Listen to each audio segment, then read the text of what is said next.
Hello friends, today we discuss about Pascal's law. Pascal's law states that the intensity of pressure at a point in a fluid at rest is same in all direction. Means Pascal's law is applied for the fluid which is at rest. Means when the fluid is at rest and if we apply pressure at a point, then the intensity of pressure at a point in a fluid at rest is same in all direction.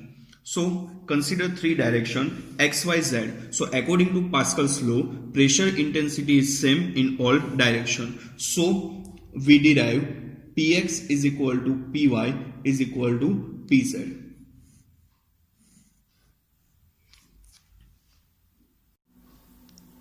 Consider one wedge-shaped element in a fluid mass at rest and width of the element is unity. Here, as shown in figure, angle ABC is equal to theta. Angle ABC is equal to theta. And dimension is given AC length, for example, dx, for AB that is dy, and for BC that is ds. Then apply pressure at each face. For example, pressure acting on the face AB that is Px. This is x direction, so pressure acting on the face AB that is Px. Similarly, pressure acting on the face AC is equal to Py, that is y direction, so pressure acting on the face AC that is Py, and that is z direction, so pressure acting on the face BC that is Pz. Then find forces acting on the element. If we apply pressure, what is the meaning of pressure? Pressure is equal to force per unit area. So if we want to find pressure force, then pressure force is equal to P into area. So next step, we find pressure force on each face. For example, pressure force on the face AB that is pressure into area. So pressure acting on the face AB that is Px. So Px that is pressure, and area means length multiply width.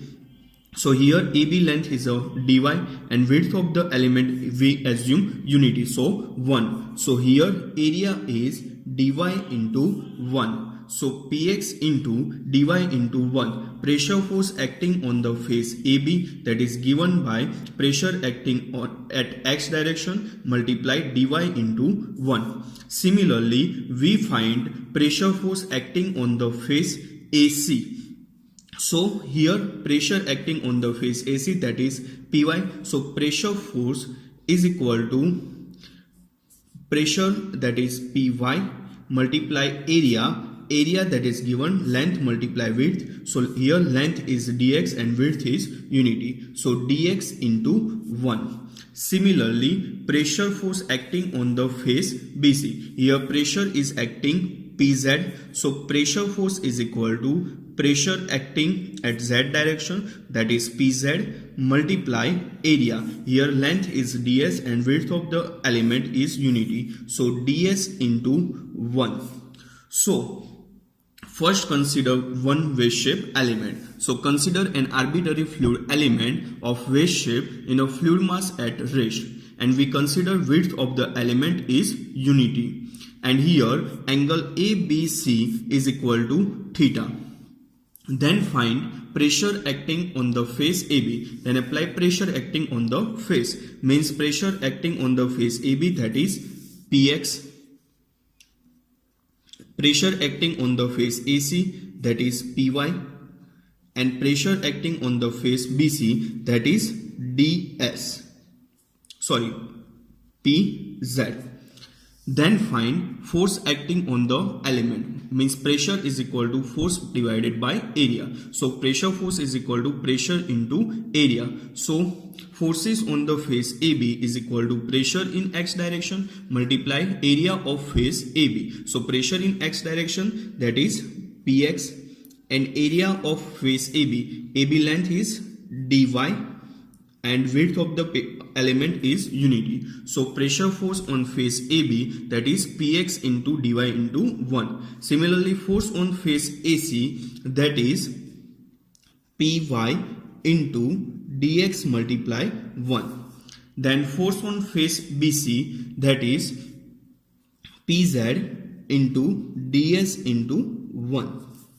So in this way we find force on each face. Then find weight of the element. For example, element weight, that is W, and this weight is always acts at its center of gravity. So then next find weight of the element. General formula for weight, that is mg. So mass into gravitational acceleration. So what is the meaning of density? Density is equal to mass per unit volume. So what is the mass? Mass means density multiply volume. So in place of mass we can write density multiply volume multiply gravitational acceleration, that is weight.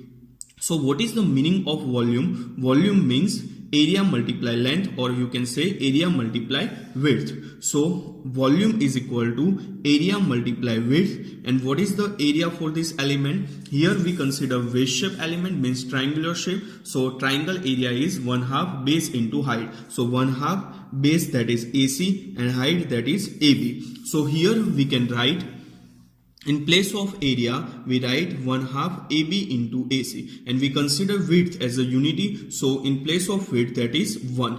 So here we write 1/2 AB into AC. So in place of volume we can write density as it is. In place of volume we can write AB multiply AC divided by 2 into 1. So 1/2 AB into AC into 1, and G as it is. What is the length of AB?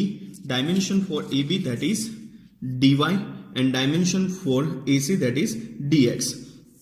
So in place of AB and AC we can write rho 1 by 2. In place of AB we write dy, and in place of AC we write dx multiply g. So this is the weight of the element. Again I repeat, weight of the element always at its center of gravity. And weight, general formula, that is mg. So what is the meaning of density? Density is equal to mass per unit volume. So mass is equal to density multiply volume. So density multiply volume multiply gravitational acceleration. Then find volume. Volume means general formula area into width.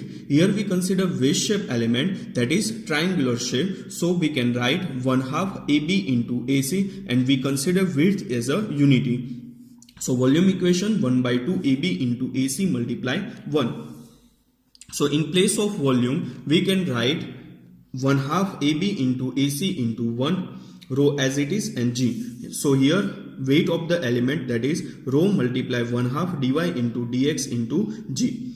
Next step, from the figure we find cos theta and sin theta. So from the figure, cos theta is equal to AB divided by BC, and sin theta is equal to AC divided by BC. So from the figure we can write cos theta is equal to AB by BC. So AB is equal to BC cos theta. AB dimension length is dy, and BC, that is ds. So dy is equal to ds cos theta. And similarly we find sin theta. So sin theta is equal to AC by BC. So AC is equal to BC sin theta. So AC length, that is dx, and BC dimension, that is ds. So dx is equal to ds sin theta. So next step, find cos theta and sin theta. So cos theta is equal to AB by BC. So we get dy is equal to ds cos theta, and sin theta is equal to AC by BC. So we get dx is equal to ds sin theta. Then next step is, this element is at rest, means algebraic sum of horizontal forces is equal to 0, and algebraic sum of vertical forces, that is 0. Here Pz acting inclined, so resolve in horizontal component and vertical component. For example, that is this angle is theta. So resolve horizontal component and vertical component. So this is angle opposite side, so that's why sine. So we write Pz sin theta. and this is angle adjacent side, so write cos theta, so pz cos theta. Then this element is at rest, means in equilibrium condition. That's why algebraic sum of horizontal forces is equal to 0. That's meaning summation of left side force is equal to summation of right side force. So here right side pressure force, that is px dy into 1, and left side pressure force, that is pz cos theta multiply area is ds into 1. So this force acting right direction, so we consider plus, and this is opposite direction, so we write minus. So write, resolve the forces in x direction, px into dy into 1 minus pz cos theta ds into 1 is equal to 0. So dy into 1 dy, so px into dy minus that z ds cos theta. Here value is ds cos theta, so we find ds cos theta is equal to dy. So in place of ds cos theta we can write dy. So px dy, in place of ds cos theta we write dy. So dy cancel out, so we get px is equal to pz. Again I repeat, resolve the forces horizontal direction.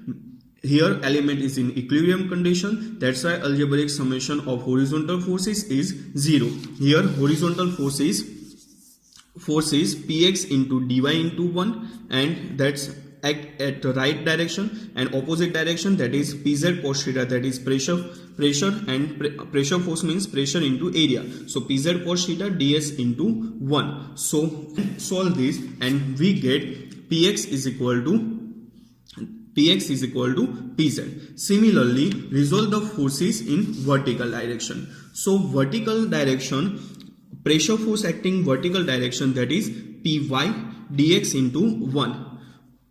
Weight of the element in opposite direction, so write minus. So weight of the element we get